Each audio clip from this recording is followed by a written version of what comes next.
What is a work function of a metal during photoelectric effect? Photoelectric effect.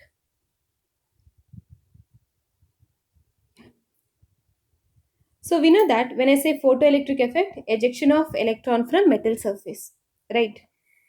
Now, if you consider an atom, in an atom there is a nucleus and there will be different shells.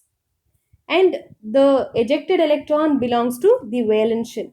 When I say valence shell, this is the outermost shell.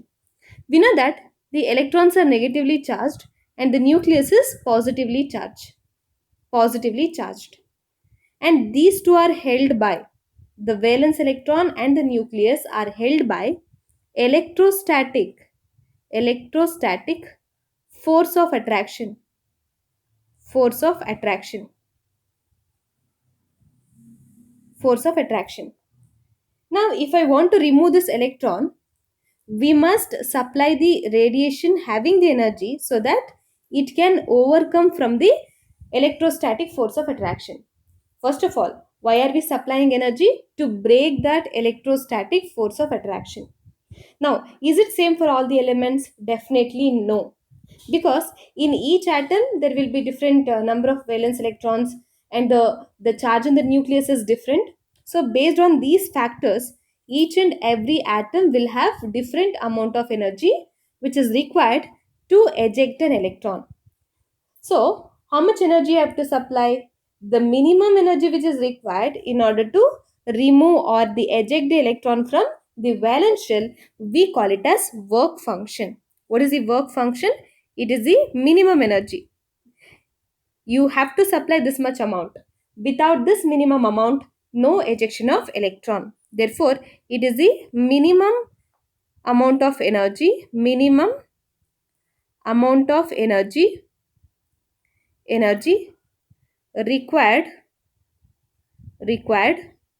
to eject the electron, to eject the electron from the metal surface. Metal surface. How do you eject the electron from the metal surface? When a beam of radiation having suitable frequency should be incident. So we are going to should supply the energy, should supply the energy, should supply the energy in the form of radiation. Radiation. Therefore, work function of a metal is denoted by W. Therefore, W is equal to h nu. So this is nothing but energy, no? E is equal to h nu. So this is written it as h nu naught. H nu naught. H nu naught. What is this nu naught? Nu naught is known as threshold. Nu naught is known as threshold frequency. Threshold frequency. What is threshold frequency? It's a minimum frequency of radiation which is incident on the metal surface in order to eject the electron. So that's about the work function of a metal or the threshold frequency.